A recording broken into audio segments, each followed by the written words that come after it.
So the evaporation curve is the boundary between liquid and gaseous phase. It is the locus of pressure, temperature, data points at which water and steam remain in equilibrium with each other. ये उन सारे pressure और temperature data points का locus है जिस पर water और steam आपस में इक्विलिब्रियम में होते हैं. So as the temperature and pressure increases from normal boiling point and reaches to critical point जो 373 डिग्री सेंटीग्रेड होता है, केल्विन नहीं, 373 degree centigrade, there is no longer a distinction between liquid and gas, there is only fluid phase. इसमें इस temperature पर और इस pressure पर जो हमारा गैस और स्टीम और वाटर होते हैं उनमें कोई फर्क नहीं रह जाता और दोनों ही फ्लूइड के रूप में एग्जिस्ट करते हैं. तो इसीलिए इस टेम्परेचर की अहमियत होती है. इसको क्रिटिकल टेम्परेचर कहते हैं और जिस प्रेशर पर ये अवस्था आती है उसे क्रिटिकल प्रेशर कहते हैं, जो मैंने आपको प्लॉट में दिखाया था.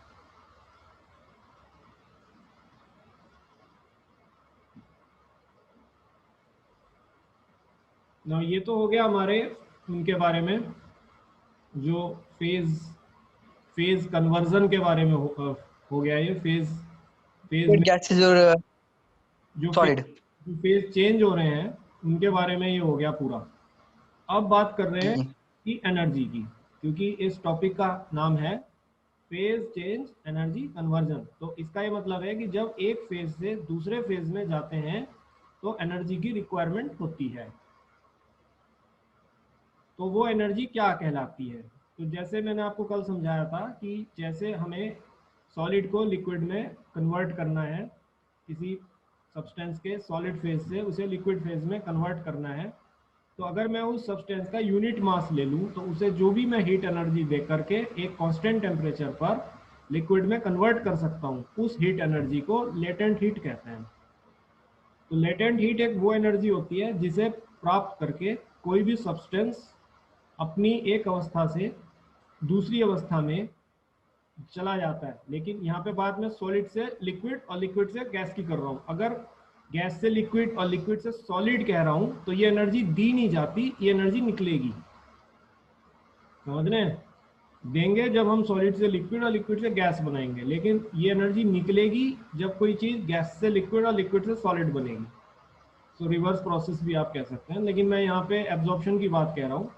तो जो भी एनर्जी एब्जॉर्ब करके एक यूनिट मास ऑफ सॉलिड जो भी एनर्जी एब्जॉर्ब करके लिक्विड फेज में एक कांस्टेंट टेम्परेचर पर कन्वर्ट हो जाता है, उस एनर्जी को लेटेंट हीट कहते हैं. इस प्रकार से लेटेंट हीट हमारी 3 प्रकार की होती हैं जो मैंने आपको कल समझाई थी. लेटेंट हीट ऑफ फ्यूजन, ये वो हीट है जिसे आइस, वाटर के केस में जिसे आइस 1 kg ऑफ आइस लेकर वाटर में कन्वर्ट हो गई at a constant temperature. Then there is latent heat of vaporisation, ये वो हीट है जो 1 किलोग्राम ऑफ वाटर लेकर स्टीम में कन्वर्ट हो गया at constant temperature. Then there is latent heat of sublimation, ये वो हीट है जो 1 किलोग्राम ऑफ आइस लेकर डायरेक्टली स्टीम में कन्वर्ट हो गई. सब्लिमेशन वो प्रोसेस होता है, जैसे कपूर जो है सीधा भाप बन जाता है without being in liquid phase, उसे सब्लिमेशन प्रोसेस कहते हैं. जब आइस सीधा स्टीम में कन्वर्ट हो without being in water, that is sublimation. तो उसको कहते हैं लेटेंट हीट ऑफ सब्लिमेशन. तो यही मैंने डेफिनेशन लिखी हुई है, इसको आप नोट कर लीजिए. The amount of heat energy required to change unit mass of ice into steam at constant temperature is called latent heat of sublimation. The amount of heat required to change unit mass of water into steam at constant temperature is called latent heat of vaporization. The amount of heat energy required to change unit mass of ice into water at constant temperature is called latent heat of fusion.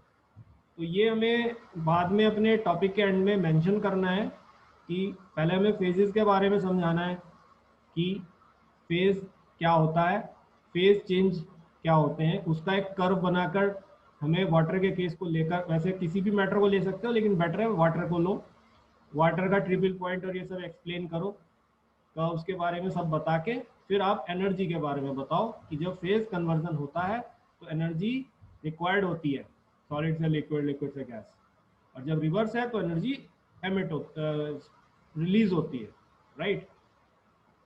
तो ये हमें इसमें last के paragraph में दिखाना है, and this is about the topic phase change energy conversion.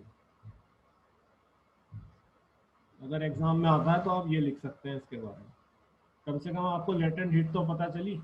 यहाँ से 3 डेफिनेशन निकल सकती हैं शॉर्ट में। लेटेंट हीट ऑफ सब्लिमेशन क्या है, लेटेंट हीट ऑफ वेपराइजेशन क्या है, लेटेंट हीट ऑफ फ्यूजन क्या है।